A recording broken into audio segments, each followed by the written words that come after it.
All right, let's talk about a few things on Twitter I saw.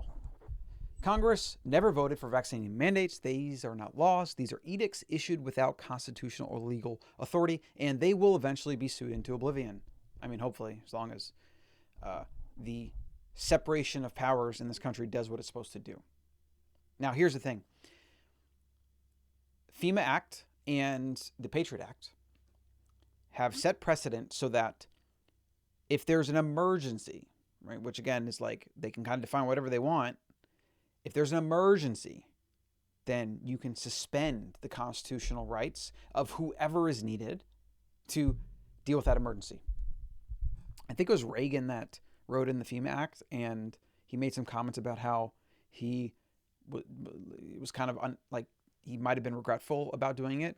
He probably knew how it could be abused, and it has been. This kind of stuff is going to go on over and over and over again. They're going to manufacture crisis. They're going to then use that to suspend, everyday life and call it an emergency, and then have executive orders and emergency orders and this and that in the name of safety and security and whatever.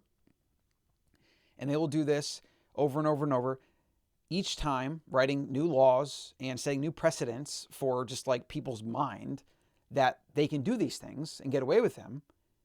And they are going to boil away the freedoms of America, one crisis and safety measure at a time. This is why a lot of people believe that things like 9/11 were maybe not really what they were. You can go through all these different rabbit holes, and like some can be more conspiracy theory-ish, and some are just honestly what's happening or what is going to happen because all the writing's on the wall. And the thing about conspiracy theories that I've found is that they're kind of like jokes. I remember somebody saying a long time ago that every joke has a shred of truth in it, otherwise it wouldn't be funny.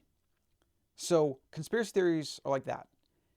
There has to be a shred of truth in it, otherwise it's just completely and utterly ridiculous and nobody would even talk about it. Most things are somewhere in the middle. That being said, there are very powerful people that control mainstream media, that benefit from controlling the money supply and being the big bankers that fund everything, and they make money no matter who's fighting what or who or when or who's in power.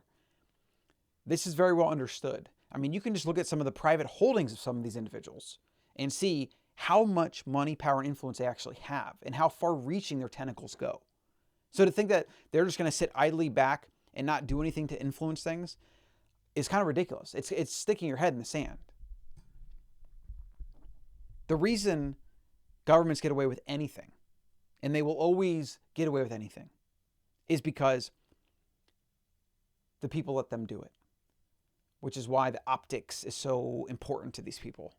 And they end up just becoming actors with just a manufactured image and a manufacturing of what they say and promise and whatever.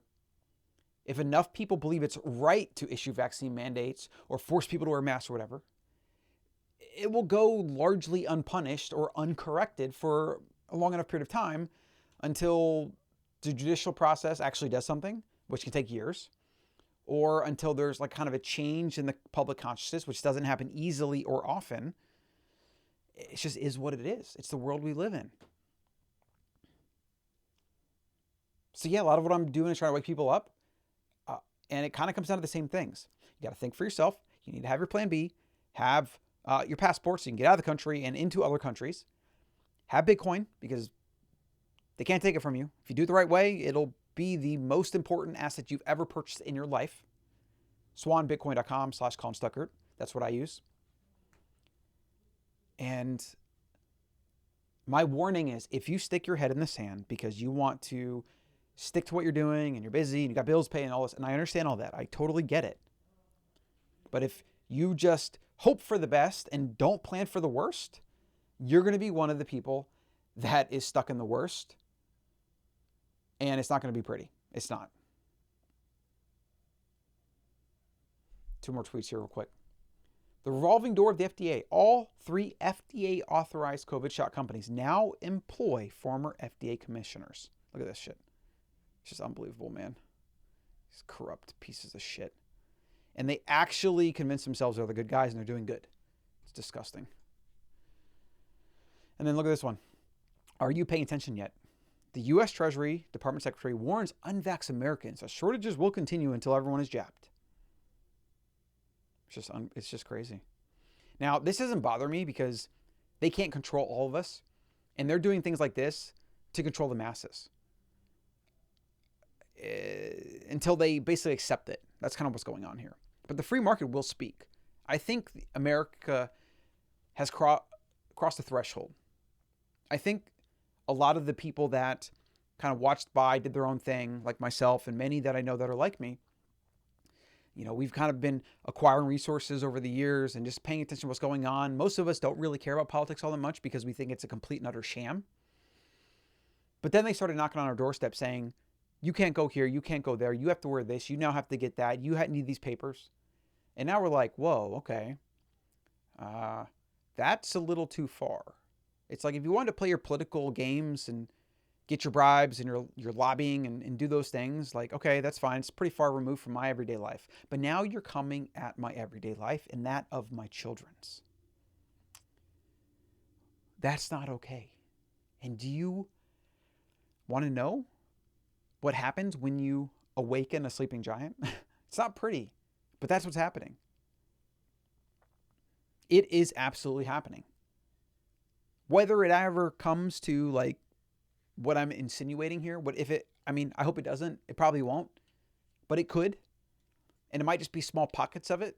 It might be like one state at a time or whatever. Fortunately, we have the states because I'm in Texas, and thank you for Governor Abbott for doing certain things. I didn't like some of the things he did early on, but I feel like correcting himself. He's waking up a little bit, And then Florida, my home state, DeSantis, I think his name is doing some good stuff too. They're leading the way for freedom.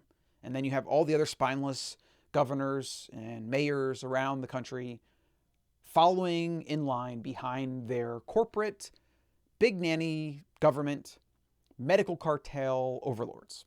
They're just following in line, towing the status quo.